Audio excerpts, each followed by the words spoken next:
कभी अनुभव करिएगा, कर्म सारे हो रहे हैं लेकिन उसका फल हमें नहीं मिल रहा है।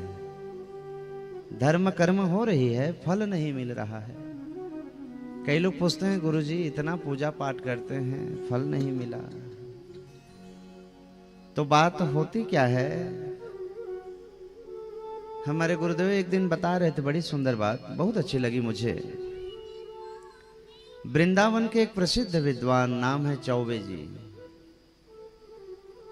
उन्हें जानी थी यमुना के उस पार में एक दिन रात्रि को, काली अंधियाली रात है, अकेले जाने की हिम्मत नहीं हो तो पड़ोस के दो लोगों को बुला, कहते भैया मुझे उस पार जाना है। अब आए हैं तो यमुना घाट में नाव बंधी है, नदी में उस पार जाने के लिए नाव में चारों बैठे, और उसमें जो खेने का पतवार रहता है ना, रात भर चलाए हैं। कभी नाव इधर से उधर डोल रही, उधर से उधर डोल रही है। मेहनत में कोई कमी नहीं, रात भर खोया है।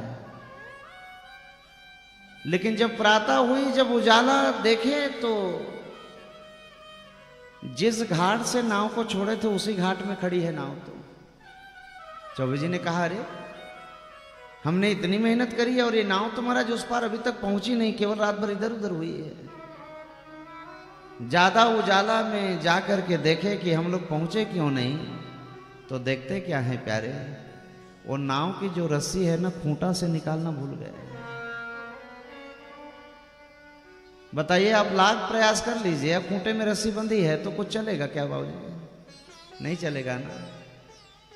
उसी तरह से कर्म धर्म सब हो रही है, लेकिन माया रूपी जो खूंटा है, उसमें जो रस्सी बंधी है ना हमारी, वो नहीं छूट रही है।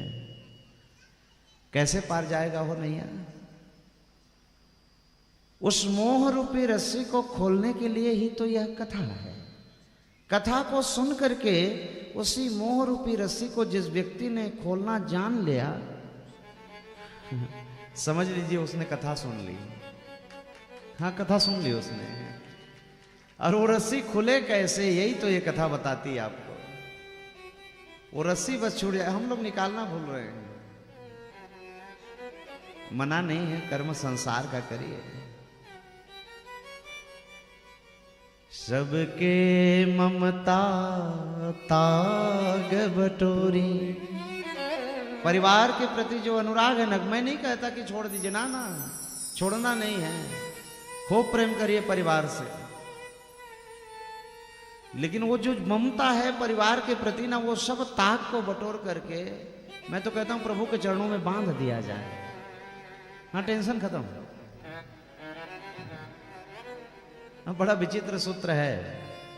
देखिए, 8 घंटा ड्यूटी करता है मनुष्य, मैं तो कहता हूं 8 घंटा नहीं 16 घंटा करिए, और जितना रुपया पैसा कमा सक रहे हैं मस्त चकाचक कमाइए। और जितनी संपत्ति प्रभु कृपा से तुम्हें प्राप्त है, परिवार में लगा दीजिए।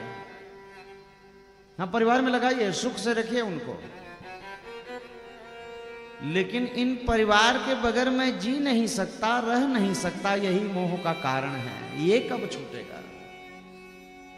रहिए ना, कोई दिक्कत नहीं है। कमल के पत्ते को देखे हैं, जल में ही रहता है 24 घंटा, जल में स्वयं रहता है, लेकिन अपने ऊपर में जल की एक बूंद भी टिकने नहीं देगा वो।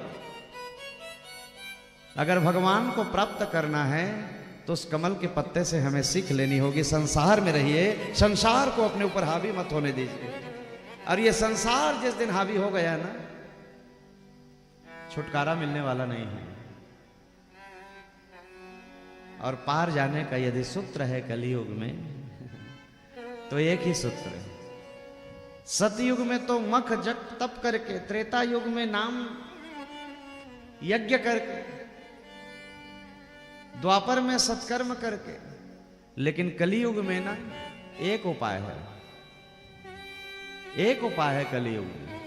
और बताइए, इतनी छोटी चीज को मनुष्य कर नहीं पा रहा है, ना तो भगवान की गलती है ना शास्त्रों की गलती है, मनुष्य अपने आप गलती कर रहा है। हाँ, कलियुग में केवल नाम का सहारा है, और जिस व्यक्ति ने वो नाम ले लिया मैं तो कहता हूं जल्दी करिए, गुरु जी के पास जाइए और लीजिए ये। हाँ लीजिए। और हमारे जीवन में जब से आई है, देख रहे हैं जीवन को, जब से भगवान ने दामन थामा है, आहा चकाचक है हो जिंदगी। बस नाम का सहारा ले लीजिए।